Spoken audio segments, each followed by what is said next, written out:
Evening এ কি করছে আমাদের মিকি রানী, কি করছে? Good evening.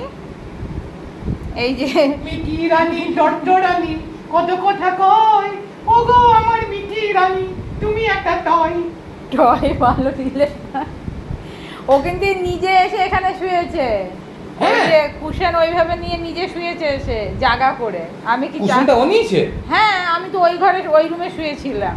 আমি ওই রুমে শুয়েছি সবাই। আরে বেচারি মেয়েটার আমার কষ্ট হচ্ছে তাহলে। দেখি মা, হ্যাঁ ধরো, মাথা তুলে দাও। এই তো মামা কত বড় মামা, দেখি বুঝু মামা চোখ করতে। এখন তো মাত্র ভোর 6টা বাজে। কটা বাজে? এই মা বিকেল 6টা বেজে গেছে বাবা। 6:30 বাজে বিকেল। বিকেল 6টা। শুধু ঘুমাচ্ছে। আমি ভাবতাম মজু মনে হয় সারাদিন শুধু ঘুমায়। অবস্থা দেখো। আমার ঘরে যে আছে সেই শুধু ঘুমায়, কারণ ওদের বাবাটাও ঘুম করে, সেই জন্য ওরা ঘুম করে। ওরা কিচ্ছু চল করে অনেকক্ষণ সারা শব্দ নেই যে কি করছেটা কি, এসে দেখছি এই অবস্থা। আর একটা ভাত নাকি? না, ওই দুপুরে লাঞ্চ করেছিল, সরিয়ে দেবো বাড়ি, সরিয়ে দেবো। এই যে আরেকজন আমাদের, এই যে আর দাদা ভাই। এইদিকে এই যে আরেকজন তাকাচ্ছে আমার দিকে। এটা কে? কে এটা? সব শো শো করছে, সব শো শো করছে। হ্যাঁ হ্যাঁ দেখো দেখো, হ্যাঁ। এই রুমে স্যার শো শো করছে, ওইদিকে মিকু শো শো করছে।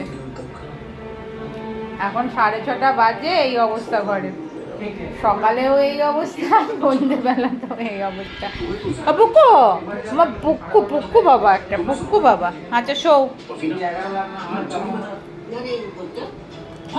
এইদিকে দেখ, শুধু শুয়ে নেই আমি আর শো, বাকি সব শুয়ে আছে। আমি করছিলাম মোবাইলে একটু কাজ, সবাইকে রিপ্লাই টিপ্লাই দিচ্ছিলাম। আর এই যে মিকি রানী, ফড়ফড়ানি মিকি রানী। ও মিকু, এই দিকের লাইটটা অফ করে দেবো মামা? দাঁড়াও, ওই দিকেরটা জ্বালিয়ে দিই। মিকির খুব বুদ্ধি, খুব বুদ্ধি। থাক, এই দিকের লাইটটা অফ থাক, ওই দিকেরটা জ্বলুক, তাই না মা? বলো।